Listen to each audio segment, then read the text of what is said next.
Okay, we're going to shuffle up the cards. And the dealer is going to place one card face down in the center of play and then deal out 4 cards to each player. Okay. So I'm the dealer right here. First thing I get to do is look at the location card. This is the final escape pod location that we need to get to because this ship is going down. If I can get to this, meaning the lowest private port pod number. Private is cards that are in hand. These are the numbers we're looking at, their starboard or port. If I have the lowest one in hand, the lowest orange card in hand at the end of the game, I'm going to get points based off of that card, how many points it gets. So lowest private port pod number.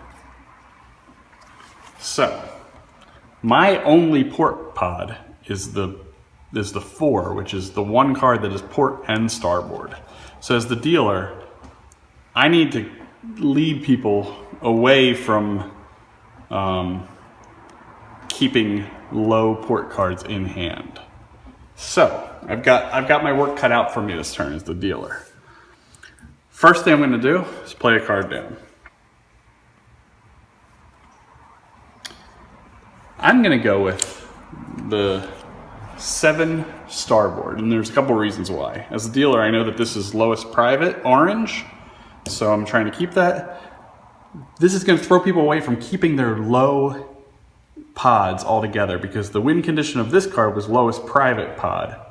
So I'm going to put this one down, hoping that I throw people off into either playing low oranges out, getting rid of low pods altogether because they're not helpful here, or maybe they're going to think that they're high blues. So this player is trying to read the dealer, seeing what they did. They know it's not low private, so keeping this in hand, only if it's a low orange is going to win them the game, but they know it's not going to win them for that. This is the complete opposite way the dealer played, it's the high orange.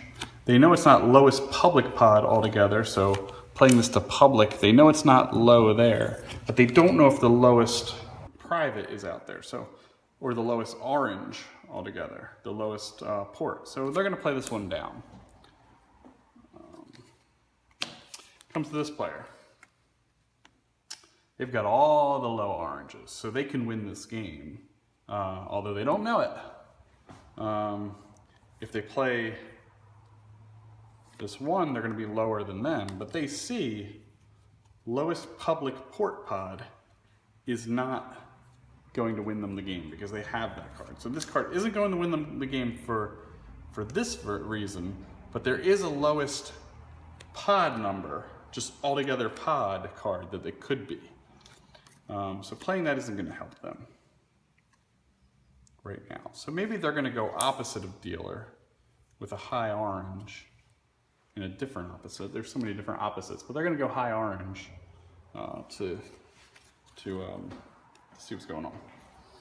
So the dealer knows lowest private port pod. They know that they're still somewhat in the game. If they play a low blue, it gives some information about low cards, might force someone to play a low orange. If they play a high, play the blue 3, they know highest private starboard, so we know that keeping blue cards in hand isn't going to help, so it might force people to play some blue cards down instead of the orange. So let's go highest private starboard, blue 3. Here's this player. They know it's not highest private, blue. They've got some blue. They don't know that it's not, or they know it's not lowest public, so this isn't going to help them. They know it's not lowest public pod altogether, so that's not going to help them. Playing their high orange is actually not a bad idea right now because nothing is eliminating that. Keeping it in hand is not a bad idea because there's also nothing eliminating that. So they may try to buy themselves a turn and pass.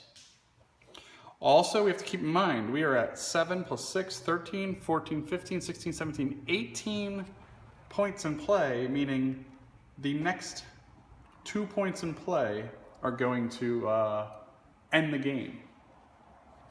So, if this player wants to end the game right now, they could play either of these 2 cards publicly. They could also pass, which gives the dealer the position to end the game, which is strong. The dealer also knew the state of the game was at 18 or wherever we were, 10, 18, when they played their last card, so they may not be banking on another turn. So this player might think that this is their only chance. So, lowest public and highest public port are out of the picture. So playing this one isn't going to help them. Lowest public pod altogether is not in play. So they could play their 1. But they know that the dealer, looking at what the dealer did, that might not be good. Lowest private port, there's nothing for private port out there. Highest private or lowest private. So they might want to hold both of these, and they're going to play the 3 to end the game. This was a good move for them. So we're going to reveal lowest private port. This player's got the 1. The dealer had the 4, which was both, and this player had the 7. So this player with the 1 would win the game. They'd get 2 points. The dealer almost eked it out. And if they did eke it out, they would have gotten winner's highest public number as their score, which if you can win with the 4 pod, you can get some big points. If they would have eked out the win, their highest public number is a 7, which they would have ended up with 7 points, which is huge. You're playing to 10. So, while it's really hard to win with that card, it would have been good points, but this player snuck the win. They got 2 points. We go again. The ship is going down all over again. The next ship. And that's it. That's Pod X in a couple minutes.